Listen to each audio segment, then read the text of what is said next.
2 jumbo jets, 1 runway, 0 visibility. Inside the cockpit, a captain's voice crackles over the radio. Calm, certain, and tragically wrong. On the ground, air traffic controllers strain to track planes they can barely see. Within seconds, 2 Boeing 747s, each carrying hundreds of souls, would collide head-on. It would become the deadliest accident in aviation history, and almost nothing about that day should have happened the way it did. So how did 2 of the world's most advanced aircraft end up on a runway never designed to hold them? The answer begins hours earlier, on a different island, with a bomb threat that changed everything. This is the story of miscommunication, pressure, and a tragedy that rewired aviation forever. On the morning of March 27, 1977, Gran Canaria Airport received a phone call no one could ignore. A bomb threat, later linked to separatist tensions on the island, forced the airport to shut down immediately. Dozens of flights bound for Gran Canaria were suddenly diverted, rerouted to the only nearby airport that could take them.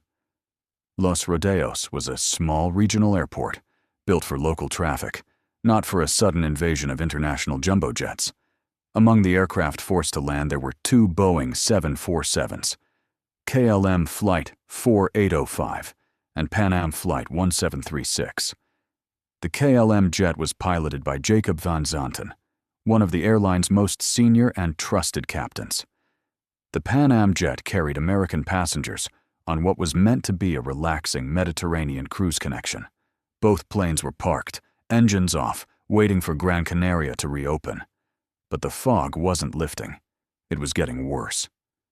By early afternoon, Gran Canaria reopened, and a queue of aircraft scrambled to leave Los Rodeos at once. The airport had 1 runway, 1 taxiway, and now far too many planes trying to move at once. Inside the tower, controllers spoke in accented English over a single radio frequency, every word competing with static. The KLM crew, worried about exceeding their duty hours, felt the pressure of time tightening around them. To reach the runway, both jumbo jets would need to taxi down the same narrow strip in opposite directions. The Pan Am crew was told to exit at the 3rd taxiway.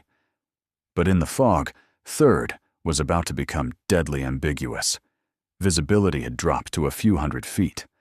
From the tower, no one could actually see the runway anymore.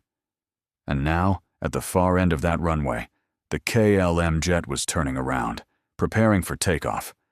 On the radio, the KLM captain announced he was ready.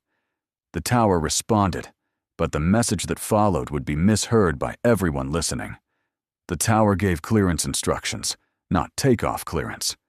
But 2 words, spoken at the same time, would blur that critical line. Inside the KLM cockpit, the crew began their takeoff roll. At the same moment, somewhere ahead in the fog, the Pan Am jet was still on the runway, searching for its exit.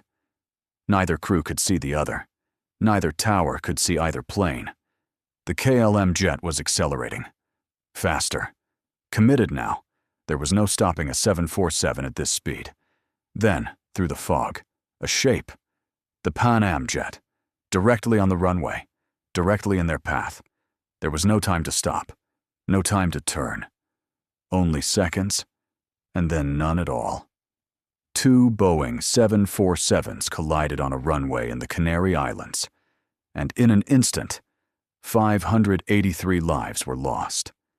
It remains, to this day, the deadliest accident in aviation history. In the weeks that followed, investigators pieced together a chain of small failures, each one survivable alone. The fog, the bomb threat, the crowded taxiway, the accented radio chatter, the pressure of duty hours. None of these alone would have caused a disaster, but together, they formed something investigators would later call a chain of errors. At the center of it all was a single, fatal misunderstanding.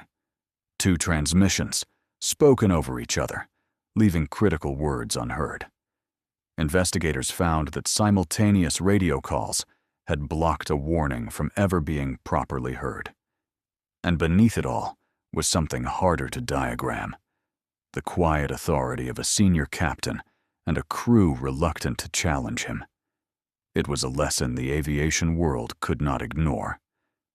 In the years that followed, aviation introduced standardized phrases, words like takeoff clearance, reserved only for their exact meaning. And a new philosophy emerged, one where any crew member, regardless of rank, could speak up if something felt wrong. It became known as crew resource management, and it would go on to save countless lives in the decades that followed.